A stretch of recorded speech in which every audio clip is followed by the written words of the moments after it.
Hola, ¿qué tal amigos? Hoy es viernesito alegre. Les traigo una última entrega del cerebro de los videos comprendiendo la neurología. El día de hoy le toca al más pequeño, que es el lóbulo occipital. Y veremos también alguna especie de conclusión de todo lo que es el cerebro. Espero que todo esto haya sido de su agrado respecto al cerebro. Espero que les genere conocimientos, dudas y además interés para conocer esta bella máquina llamada cerebro. Ya no me voy a detener más, vamos a comenzar con la explicación entonces y bueno, adelante. El lóbulo occipital es definitivamente el lóbulo más pequeño. Está hacia la porción posterior del cerebro y aquí lo tenemos en este realce. El que lo delimita es la circunvolución parieto-occipital y una línea imaginaria de la continuidad o proyección de esta hacia la convexidad y hacia adelante abajo está colindante con el temporal y adelante arriba con el parietal, tal y como lo mencionamos acá. A diferencia de otros lóbulos, fíjense que el lóbulo occipital tiene mezcladas funciones. Varias de las que le tocan al parietal, al occipital las mencionamos en parietal porque pues comparte territorio y algunas de las que mencionamos de temporal también son occipital porque comparten territorio. Entonces, tiene mucha naturaleza mixta a la hora de parietal y temporal. Sin embargo, hay una función que no le toca más nadie que solo al lóbulo occipital y que es la parte visual. Está constituido por el mapa de Brodmann, las áreas 17, 18 y 19, que ya habíamos visto, la más central a la punta, 17, luego de forma radiada el área 18 y ya más distal el área 19. El área 17 definitivamente es el que se apodera de las fibras que vienen de las vías visuales. Imaginemos que aquí está el ojo. Acuérdense que del ojo viene el nervio óptico, el quiasma, la cintilla, radiaciones y llega a la corteza. Bueno, todas esas fibras se concentran aquí, en el área 17. A las áreas 18 y 19 se las consideran más áreas integradoras. Algunos otros dicen que muchas fibras llegan al área 18, pero definitivamente el área 19 solamente es de integración. Es un área que conecta con otros lóbulos para que la información visual pueda compartirse y se pueda interpretar. ¿Ok? Entonces, el área 17 se la llama como área visual primaria, el área 18 como área secundaria y el área 19 como asociación visual. Esas serían ya, digamos, que la forma de mencionarlas. Muy bien, ¿cuáles son las funciones del lóbulo occipital? Gracias a él podemos ver todo lo que vemos, formas, colores, reconocer visualmente todo lo que vemos. Y aquí tenemos un esquema del Néter. Este esquema se ve muy complejo. Si somos muy simplistas, aquí comienza con el globo ocular, nervio óptico, quiasma, cintilla óptica. Aquí tenemos esta estructura que se llama cuerpo geniculado externo, las radiaciones ópticas y finalmente la corteza occipital. Recordemos área 17, porque el área 18 está más para acá y el área 19 todavía más hacia acá. ¿Ok? Obviamente hay conexiones que tienen una característica muy específica, que ya veremos un poquito más adelante. No les quiero enredar tanto con este esquema, se ve complejo, no lo está tanto, pero bueno, se trata de que esto sea práctico y didáctico. Tenemos lo que se llama hemianopsias. Las hemianopsias vienen así. Vamos a ir explicándolo lentamente. Aquí puse un esquema. Esto es un ojo, el otro ojo y pues la nariz. Y aquí, para que nos podamos ubicar, sería el ojo derecho y el ojo izquierdo. Y las hemianopsias nosotros las llamamos en función de cómo está viendo la mitad de cada ojo. De entrada les voy a decir, vean lo siguiente. La mitad, esta retina, aquí van sus fibras y van al occipital. Pero también recibe fibras del otro ojo. ¿Y qué creen? Recibe también fibras nada más de esta mitad de retina. Entonces, ya en la vida práctica, con esta retina vemos acá. Y con esta retina vemos acá. Entonces, nos guste o no, un daño de un hemisferio, más bien de un lóbulo occipital, nos va a traer daño de una mitad visual. No de todo, solo una mitad. Y a este daño se le llama hemianopsia. Hemi es mitad, a, sin, y opsei es ver. Una hemianopsia implica que no estás viendo una mitad. Pero si solo tuviéramos un ojo no habría problema. Hemianopsia izquierda, hemianopsia derecha, y se acabó. El problema es que lesiones aquí o lesiones acá, o un pedazo de lesión, ya te trae otras formas de hemianopsias y hay que tenerlas presente. Por ejemplo, si nosotros si está dañado el lado derecho de cada ojo, vamos a poner aquí, está dañada la parte derecha del derecho y la parte derecha del izquierdo. Como está cargado para el mismo lado, esta sería una hemianopsia, pero como es la derecha de cada uno, se llama homónimo. Homo es igual y ónimos nombre. Entonces, derecha y derecha. Cuando está dañada la derecha y la derecha, es definitivamente homónimo. Así que esta sería una hemianopsia homónima. Pero como están cargadas a la derecha, es una homónima derecha. ¿Ok? Ahora, ¿qué pasa si ya no es la derecha de un ojo y la derecha del otro, sino la derecha de uno y la izquierda del otro? O la izquierda de uno y la derecha del otro. Ya no se puede llamar homónimo, sino que se llama heterónimo, de hetero, que significa otro. Entonces, si por ejemplo tenemos dañada la lesión nasal de cada ojo, estamos hablando que tiene destruida la derecha del izquierdo, pero la parte izquierda del derecho. Eso ya no es homo, eso es hetero.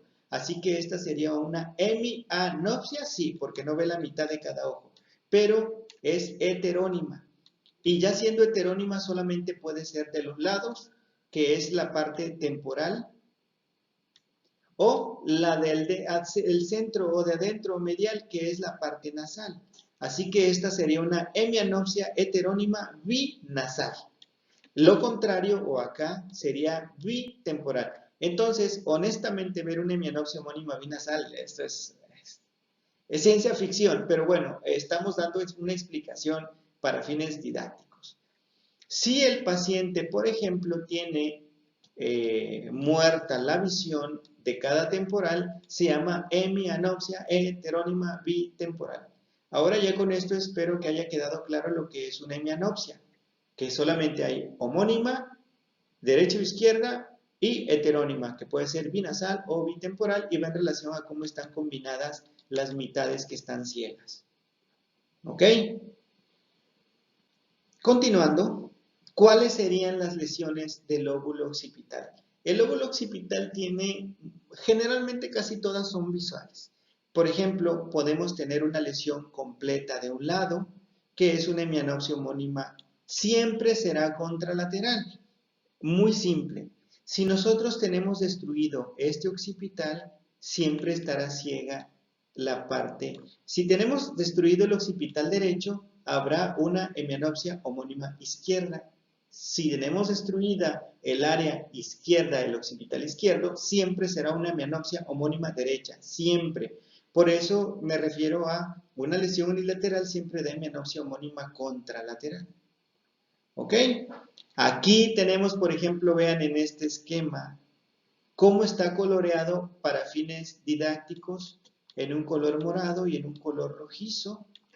Las fibras que vienen de aquí van hacia adelante, que son estas, llegan al cuerpo geniculado y tienen una distribución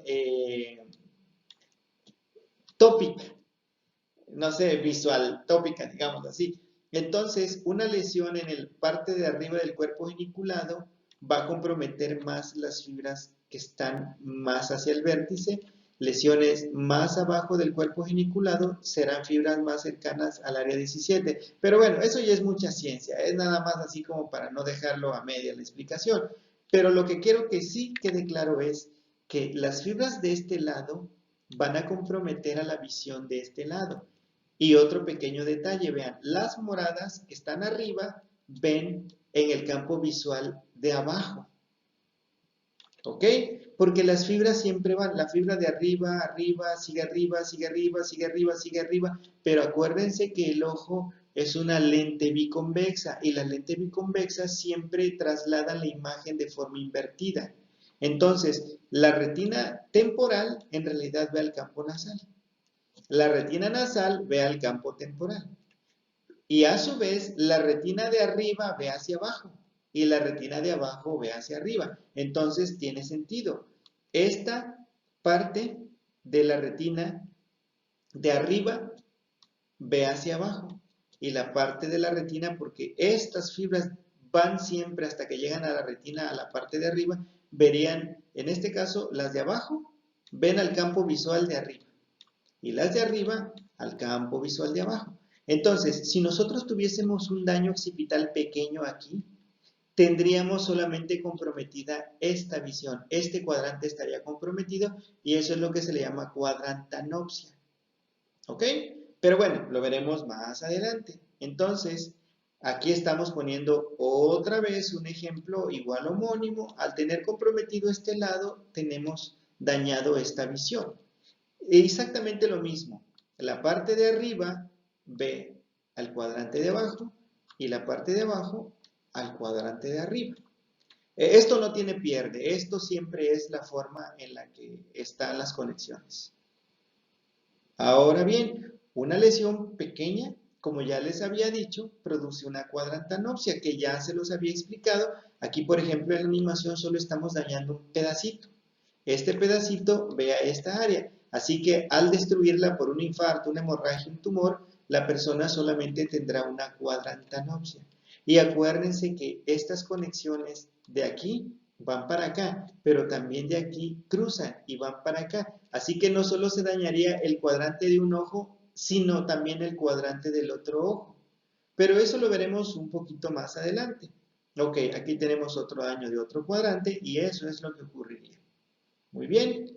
Ahora, una lesión bilateral, imaginemos que destruimos toda esta corteza, nos vamos a quedar ciego de esta mitad. Al destruir esta corteza, nos quedamos ciegos de esta mitad.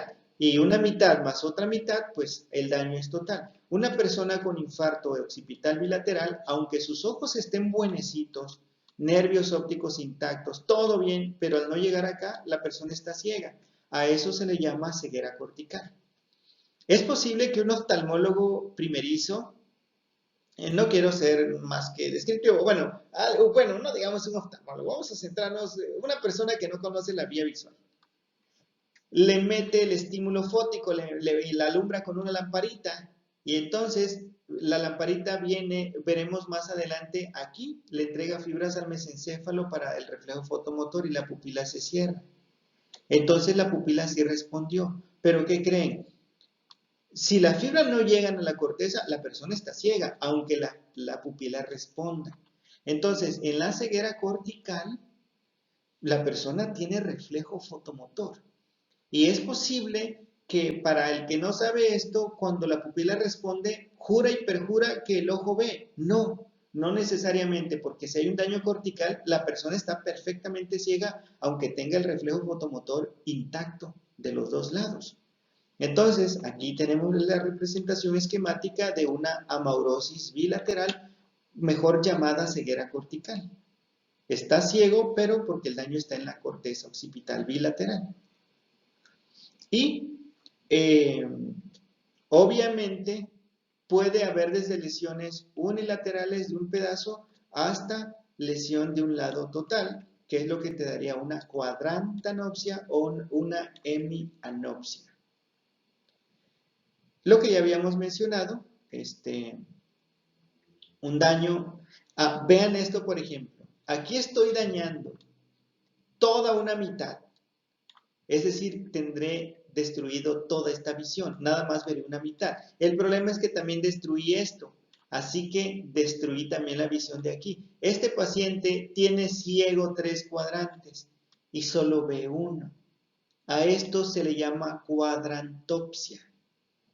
No confundir cuadrantanopsia, porque cuadrantanopsia es cuando no ves en un cuadrante, pero sí ves en los otros 3.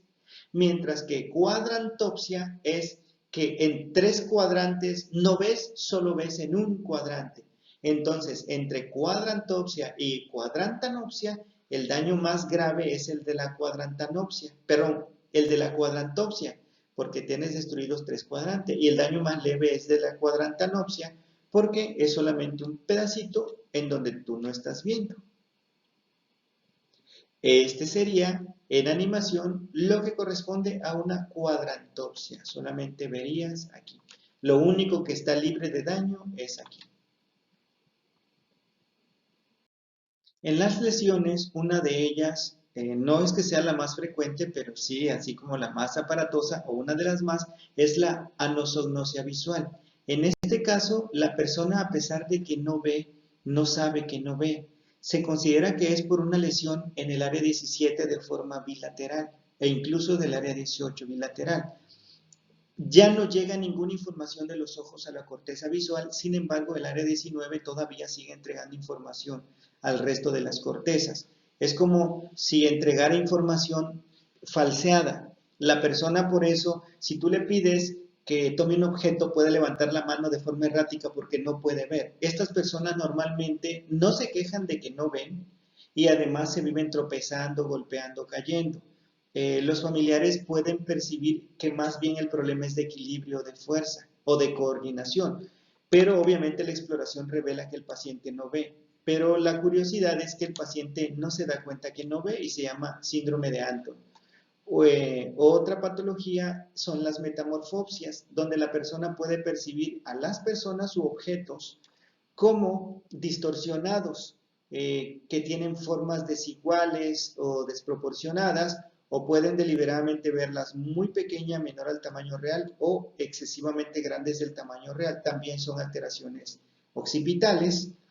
También puede existir la cromatopsia. En estos casos, las personas ven los objetos y a las cosas, pero no les ven color. Lo ven como en escala de grises. Eso es la cromatopsia. Otro fenómeno es algo que se llama palinopia.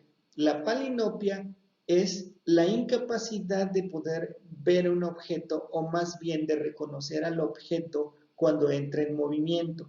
Si ves a una pelota quieta, la persona la logra ver como pelota, pero si esa pelota de pronto es lanzada, el hecho de que se genere un movimiento, ya la persona no logra reconocerla. Cuando vuelve a estar estática, la vuelve a reconocer y casi que el paciente dice que el tiempo en que se estuvo moviendo no la vio, desapareció. Esto es una rareza. Otro fenómeno contrario o un poco diferente sería la paleopía o paleopsia, donde la persona le pones un objeto, luego lo quitas del campo visual y a pesar de ello, la persona todavía puede decir que lo percibe, aun cuando ya no esté. Eso sería la paleopsia, que sería todo lo contrario, también daño occipital. Casi siempre daño en la corteza occipital dominante. Tenemos otra que se llama alestesia óptica. Tiene otros nombres, pero este es uno de los que le dan. Este se caracteriza porque la persona ve los objetos, pero a una distancia muy diferente de lo que en verdad es. Puede que perciba el objeto muy lejano estando cerca o muy cercano estando lejos. Esto se denota cuando al paciente se le pide que tome un objeto y la persona puede estirar la mano excesivamente o muy poco y no logra dar con el objeto porque sí lo ve, pero no le calcula concretamente la distancia. Vendría siendo como una especie de alteración visual espacial. También las alucinaciones visuales tienden a suceder cuando la persona tiene una actividad irritativa cortical. Cuando hay una variedad de epilepsia que ocurre en el lóbulo occipital, la persona comienza a tener alucinaciones visuales. Tenemos también la agnosia visual, que es cuando la persona le colocas un objeto que previamente debe haber conocido y no lo reconoce.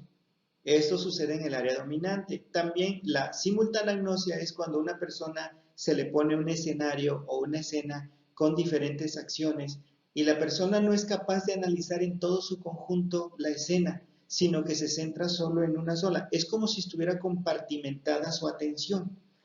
Por ejemplo, un jugador de fútbol que tuviera una alteración de esta simplemente no podría desarrollar su trabajo como jugador porque no lograría ver todo el contexto de balón, campo, jugadores, escenario, trayectoria, distancia, nada. Solamente se centra en una parte y eso se llama simultaneagnosia.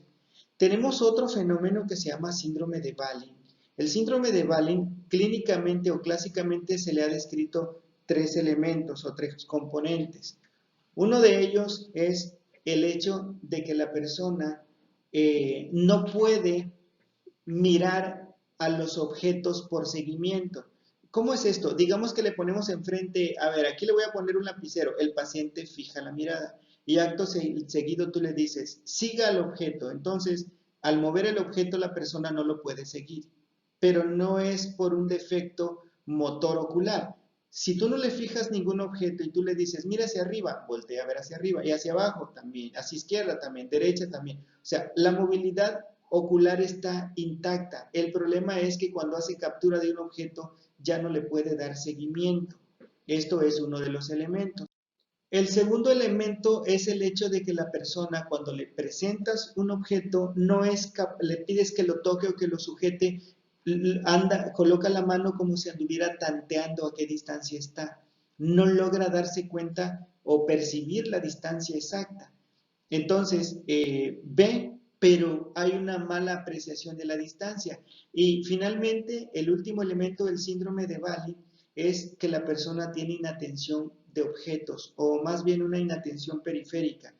A la persona tú le presentas un movimiento, una escena casi siempre fuera del centro visual, pero en el campo visual, y la persona no se da cuenta de que está ocurriendo algún evento. Tú le presentas un objeto a la periferia y la persona simplemente no la detecta. Otro elemento es la prosopagnosia. La prosopagnosia, prósopo es persona, agnosia es conocer. Entonces, aquí la persona no reconoce a los rostros conocidos o familiares. Les voy a poner un ejemplo.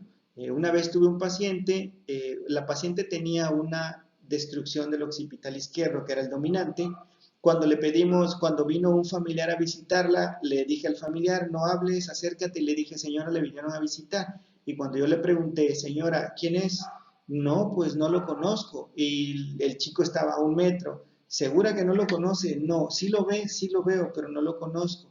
Entonces al chico le hice seña y le dijo, abuelita, ¿no me conoces? Y la señora, ah, claro, si eres tú, y le dijo su nombre. Entonces lo reconoció, pero por el oído. Sí lo veía, sí, pero no lo reconocía. Entonces la incapacidad para reconocer un rostro familiar se llama prosopagnosia.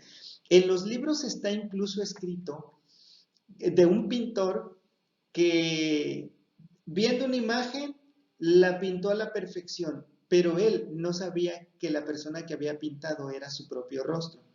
O pueden verse reflejados en el espejo su rostro y no saber que son ellos. Eso sería una prosopagnosia. Tenemos una variante que se llama prosofenosia, que mencionaré después. Tenemos también la alteración de la captura visual, que se llama también ataxia óptica. Prácticamente vendría siendo como el tercer elemento del síndrome, el segundo elemento, perdón, del síndrome de Bali, en donde la persona tiene un objeto, pero no es le pides tómelo y el paciente coloca la mano como la va poniendo, la va ondeando hasta llegar al objeto como si estuviera tanteando a qué distancia queda. Sí la puede ver y no hay problemas visuales. El problema es la percepción de la distancia, como si hubiera una disociación visual motora. Y a eso se le llama, algunos libros objetan el nombre, pero bueno, se le da el nombre, al menos así se refiere en el ADAS, como ataxia óptica. Tenemos también lo que se llama prosofenosia. Prósopo es persona y la feno o geno nuevo es la incapacidad para reconocer personas que no son familiares. A lo mejor ustedes digan, pues obvio, si no es familiar no lo conozco. Pues no, miren, imaginemos que vamos a un centro comercial o a una tienda y nos atiende un hombre, una mujer. Yo les puedo asegurar que muchos de ustedes, si lo logran ver ese día en la tarde, al día siguiente, en esa semana van a reconocer, este fue el que me atendió ese día. O les presentan a alguien, a un hombre, a una mujer en el trabajo, en el pasillo, en alguna parte. Hay personas que logran reconocer perfectamente a esa persona que solo vieron una vez, lo pueden reconocer al día siguiente, a la siguiente semana, al siguiente mes, y hay personas que incluso años después. Bueno, yo en lo personal, si me presentan a alguien, sea hombre o mujer, en donde sea, yo de plano, ni siquiera en ese mismo día sabría quién fue la persona.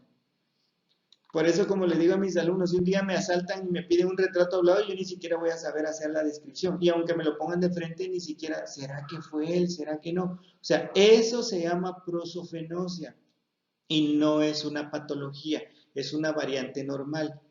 Se dice en los libros que es raro que una mujer presente prosofenosia, casi que rostro que le llega, rostro que se aprende. Mientras que en los varones es más frecuente que un rostro lo ves una vez y ya después, pues ya no te acuerdas. Pero una vez que ya el rostro lo viste varias veces, ya se convierte en un rostro familiar y ya no lo olvidas. Si después de ser familiar lo olvidas, entonces ya eso es lo que entra en prosopagnosia. Y tenemos la anomia al color. Personas que tienen daño en el lóbulo occipital son capaces de ver colores, son capaces de reconocer dos diferentes colores o le pones varios y logra reconocer que uno es igual al otro, pero no le sabe decir el nombre o el nombre correcto, aunque conozca los nombres de los colores. El hecho de no poderlos nominar se llama anomia al color. Y para concluir, el lóbulo occipital, pues ya sabemos que es el lóbulo más pequeño. Sus lesiones dan manifestaciones todas visuales, con las diferentes variantes de lo que a visual conlleva, tanto formas como colores, el reconocimiento visual y obviamente también el de la distancia de objetos. Todas las integraciones que requieren aferencia visual se ven afectadas de forma variable cuando hay daño en el occipital, como en el caso de la simultanagnosia, que es incapaz de reconocer todo un escenario por su todo, sino que centran su atención solo en un objeto y acaban incomprendiendo en sí todo el escenario que están viendo, o lo que se le llama ataxia visual, que es la incapacidad de saber dónde está en el espacio un objeto, aunque la persona lo esté viendo. Y es todo lo que tenemos que saber respecto a el lóbulo occipital. Y debido a que es el último lóbulo, no me voy a ir del cerebro sin hacer como una conclusión general respecto ya al cerebro. Y ya respecto a el cerebro en general, pues para concluirlo, les decimos que hay funciones que están definidas específicamente en tal o cual lóbulo. Sin embargo, la mayoría en realidad son integración de más de un lóbulo, 2, 3, 4 lóbulos cerebrales. También el hecho de que la conducta humana más que nada depende de la dominancia o la variación sutil que pueda haber entre dichas conexiones. Por ejemplo, el egoísmo es una manera de ser de las personas. Pero ¿qué es lo que hace a una persona ser egoísta? Aquí depende de varios factores. Como yo les había mencionado, acuérdense que el cerebro social está en el lóbulo frontal. El lóbulo social es el frontal. Cuando una persona tiene una buena actividad en este sentido, la persona se vuelve más sociable y piensa más en su entorno. ¿Cuál es el cerebro que es más del yo, más de la territorialidad? El lóbulo temporal.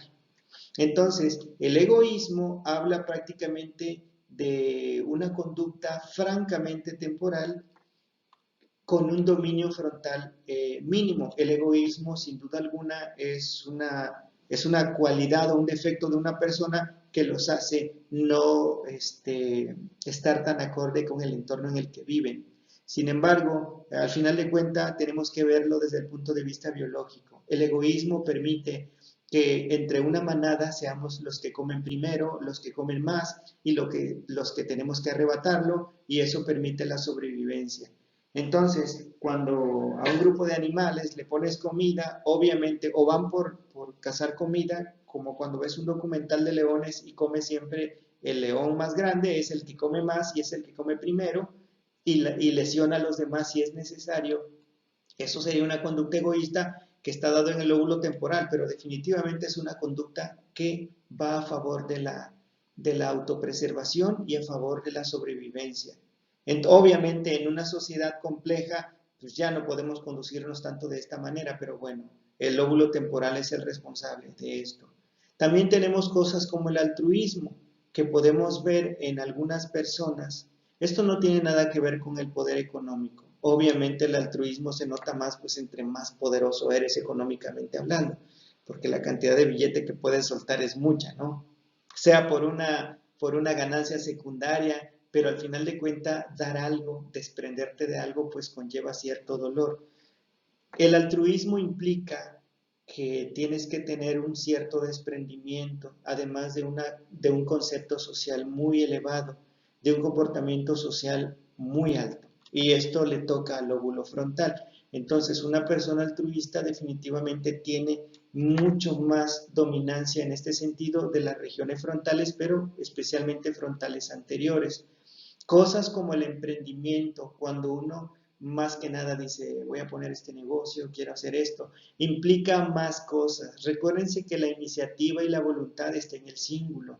Y acuérdense que la inspiración para hacer cosas, no solo la creatividad, sino para otras cosas como el cálculo, como la composición, no sé, musical, poética, que están en el lóbulo parietal. Pero cuando estás pensando en el emprendimiento, estás pensando en el dinero. Entonces, estás pensando en la ganancia. Esto habla de una integración prefrontal en el área de la planeación, pero es aunada a la iniciativa que está en el cíngulo, aunado al área del cálculo y la proyección a futuro que está en el lóbulo parietal. La religiosidad, en cambio, habla de la espiritualidad. No lo mencioné, pero algunos textos mencionan que la religiosidad es parte de la creatividad, es parte de ese feeling que tenemos como ser humano y como sabemos, mucho de la creatividad está en el lóbulo parietal. Entonces, se considera, sin embargo, el parietal es muy racional. Entonces, la religiosidad no solamente está en el parietal, porque ya no nos dejaríamos llevar por un concepto de algo que no vemos, sino que nos centramos más en el conocimiento. Las personas muy parietales son de entrada más científicas que otra cosa, porque son los que tienen la dominancia del cálculo y todo este detalle. Sin embargo, la emocionalidad está en el lóbulo temporal, de tal manera que para tener religiosidad necesitas una dominancia o una integridad o una integración parietal y temporal. Y la espiritualidad, que aunque parezca lo mismo, no es igual, la espiritualidad es un poco más desde el punto de vista parietal, porque la espiritualidad implica que no necesariamente tienes una figura o una deidad, sino simplemente que uno tiene un pensamiento abstracto respecto al existencialismo. También los filósofos son muy parietales, parietotemporales. Los artistas y los creadores también son parietales y temporales. El liderazgo es eso que nos hace ser dominantes, entrometidos, que nos hace ir donde otros no van, tener aplomo, poco miedo, iniciativa. Entonces el liderazgo implica de mucho del cíngulo. Además de eso implica mucho de la valía del yo. Acuérdense que el yo como sujeto, como individuo es muy temporal. Pero si al final de cuentas eres, como le llamamos acá, atrabancado y entrometido a lo tonto, entonces eso no se llama liderazgo, aunque hay algunos que sí se convierten en líderes de esa forma. Pero para tener liderazgo, capacidad social, también necesitas dominio de la diplomacia, y acuérdense que el cerebro social es el frontal. Entonces, para tener liderazgo necesitas cíngulo que te dé la iniciativa, temporal para que tengas aplomo, arrebato y te avientes sin miedo, y frontal para que logres tener la habilidad social para anteponerte. Y otro detalle más, casi siempre los líderes tienen pocos escrúpulos. Entonces, se piensa que lo que nos mantiene con cierto miedo para la autopreservación, para que tengas miedo de que te vayan a hacer daño, que te salgan las cosas mal, es la amígdala, que está en el lóbulo temporal. Entonces necesitas tener un poquito de amígdala medio ciega y medio sorda, mucho del lóbulo temporal que te permita aventarte con poco miedo, mucho del lóbulo frontal para que te permita estar presente socialmente y decirle a las personas lo que les gusta oír para obtener tu objetivo. Esto va tanto para líderes corruptos como no corruptos. La valentía, formalmente sabemos que el que es valiente, pues aunque sí tiene miedo, lo demuestra menos y se logra sobreponer. Entonces, la valentía podría ser una unión de poco miedo, que el miedo está en el lóbulo temporal, una combinación de una notable iniciativa que estaría en el cíngulo y también un poco de conocimiento de las capacidades que se tienen, que serían parietales. Entonces, sería una combinación de ella en sí, el valor. También tenemos la disciplina, es algo complejo, pero sin duda alguna el que tiene el control de la disciplina es el lóbulo frontal, porque gracias al lóbulo frontal es que eres ordenado, puntual, responsable, pero también implica un cálculo de metas y objetivos que están en el lóbulo parietal y definitivamente una planeación que están en el lóbulo frontal, pero en la región frontal formalmente de la planeación, mientras que el control de la persona y la personalidad y lo social está en la región frontal mucho más anterior. Y la búsqueda y persistencia y el conseguir logros también es complejo, porque en sí la exploración a nuevos terrenos y nuevos objetivos es parietal, pero el hecho de que seas insistente y persistente es mucho más frontal y la sensación del logro, miren, cuando uno logra un objetivo, es lo máximo, porque el logro te da una recompensa, se liberan grandes cantidades de dopamina, núcleo accumbens, que es el que te hace sentir placer. Cualquier logro en la vida, académico, deportivo, afectivo, te llena de dopamina a más no poder. Y obviamente eso es lo que da la felicidad, es lo que le da la recompensa al atleta cuando gana, al jugador, no sé, de ajedrez cuando vence, al estudiante cuando tiene la máxima nota o una felicitación, etc. Entonces, básicamente esto es una integración de múltiples sistemas y núcleos profundos como sería el núcleo accumbens. Y la seducción y la conquista también no son poca cosa. Una persona como dicen, un mequetrefe, que es el que va a saco por una conquista a lo tonto, a lo idiota, que lo único que hace es caer mal y ofender y agredir, es una persona que es muy temporal, pero que no tiene muchas habilidades frontales, mientras que la seducción es un arte. Para seducir necesitas algo que te impulse. Y eso, lo que te dé el impulso o la iniciativa es el cíngulo, pero no sirve de nada si no tienes una motivación.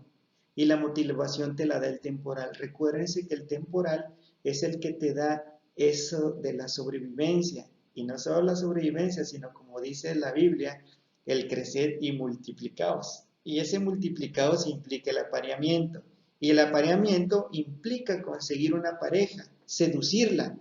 Obviamente entre los animales nada más esperan la fase estral o cuando andan en brama y pues el perro se le monta a la perra, el toro se le monta a la vaca y asunto resuelto. Pero en animales superiores como el ser humano, esto es todo un arte que requiere talento.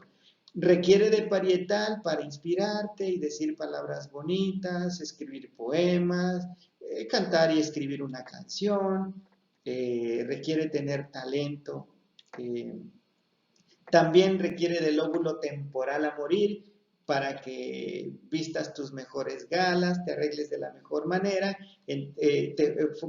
pongas tu pose más varonil o más femenil o más seductora, mucho del lóbulo frontal que te permita seleccionar las palabras que vas a decir, la conducta que vas a tener, y obviamente necesita también de un área de la planeación para que todos tus objetivos los vayas logrando poco a poco. Entonces, esto es una integración global de múltiples o casi todo el cerebro. Obviamente también tenemos la creatividad poética y artística, que mucho es parietal, pero esa sensibilidad para sentir miedo, placer, tristeza, alegría, para conmovernos, definitivamente es temporal. Y si nosotros fuéramos solamente parietales, probablemente se escribirían poesías con mucha métrica, muy bien llevadas, pero insípidas o con poca sustancia afectiva y emocional. Lo mismo para las canciones. Sin embargo, ya con la sensibilidad que da el lóbulo temporal, bueno, pues ya es otro nivel. Si no escuchan alguna canción, no sé, por poner un ejemplo, escuchen una de esas de Adele, que están rompedoras. Definitivamente una dominancia temporal y parietal. Tenemos también otras cosas de las que quizá no quisiéramos hablar, pero bueno, estamos hablando de biología y de neurología y hay que decirlo. El acoso, también la depredación e incluso la criminalidad son actividades del cerebro, pero con algunas variantes por fortuna inusuales. Por ejemplo, se ha demostrado que en criminales, ante escenas trágicas, sangre, no hacen mucha repulsión. Y el problema es que se considera que no hacen mucha porque la amígdala está relativamente anestesiada. Por poner un ejemplo, se han hecho investigaciones, esto ya está demostrado, si a un grupo de sujetos tú le muestras una fotografía o un video con una escena de un crimen, de un accidente donde hay sangre, cadáver, destrucción de vísceras, la persona puede hacer midriasis, taquicardia, puede experimentar náuseas, repulsión y hacer gestos faciales. Y además, si se le colocan electrodos o se le hace resonancia magnética funcional, se ha demostrado que hay una hiperactividad en la amígdala. Y esa hiperactividad en la amígdala estimula al resto del lóbulo temporal y hace que tengas náuseas, repulsión, miedo, incomodidad. De tal manera que cuando ves un escenario de esos no te sientes a gusto. Y obviamente esa incomodidad y desagrado te hace evitar esos escenarios, te hace evitar, digamos que, esas situaciones. Sin embargo, en las personas que son criminales, cuando se han hecho estudios de este tipo y le muestras los mismos escenarios o videos, no hay mucha actividad, o definitivamente no hay actividad en la amígdala. Por lo tanto, no hay repulsión, no hay taquicardia, no hay miedo. Y es más, estas personas muestran más interés que emociones. Por eso es que una persona con un daño o una anomalía en este sentido puede causar dolor y no sentir empatía. Pueden lastimar y no conmoverse. Pueden ver a una persona en apuros y no sentir la mínima intención de ayudarlos. E incluso pueden, más adelante, digamos, llevándolo a otro nivel, pueden llegar a tener la idea, ¿cómo se sentiría matar? ¿Cómo se sentiría mutilar? O sea, una idea francamente aberrante y patológica, eh, que si se acompaña de una amígdala hipoactiva, esto es como un explosivo. Solamente es cuestión de tiempo para que se manifieste como un acto contra la sociedad, contra una persona. Entonces, estos aspectos hablan de una poca actividad amigdalina en general o con una dominancia temporal de agresividad, territorialidad y conducta sexual que no está realmente controlada del todo por un área parietal que te haga calcular los años de cárcel que te van a meter, o el lóbulo frontal que te haga comportarte socialmente como debieras, o neuronas en espejo que te haga, oye, si le causaste daño a alguien, que te haga sentir, no sé, vergüenza o remordimiento por haberlo hecho. Entonces también, por desgracia, estas son integraciones del lóbulo, en general de todos los lóbulos cerebrales. Por último, decir algo que ojalá y todos los jueces lo supieran.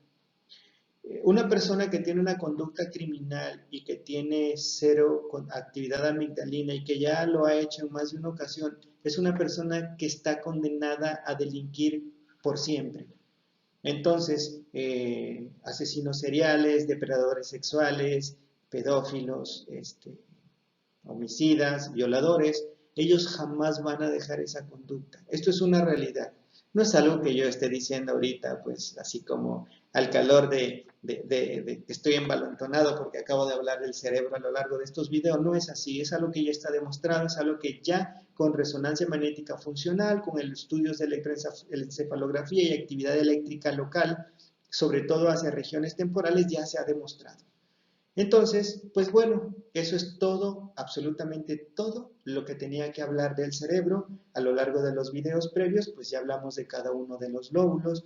Yo espero haber sido lo suficientemente claro. Seguramente hay más daños asociados a funciones de tales o cuales lóbulos, pero ya son de plano rarezas.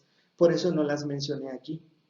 Pero lo que hay que saber, lo que hay que conocer, lo que hay que familiarizarse, ya está dicho. De todas maneras, si quedó alguna pregunta, bueno, ya saben que pueden poner debajo del video esas preguntas, esos comentarios. Yo espero que les haya gustado, ojalá ya se haya sido.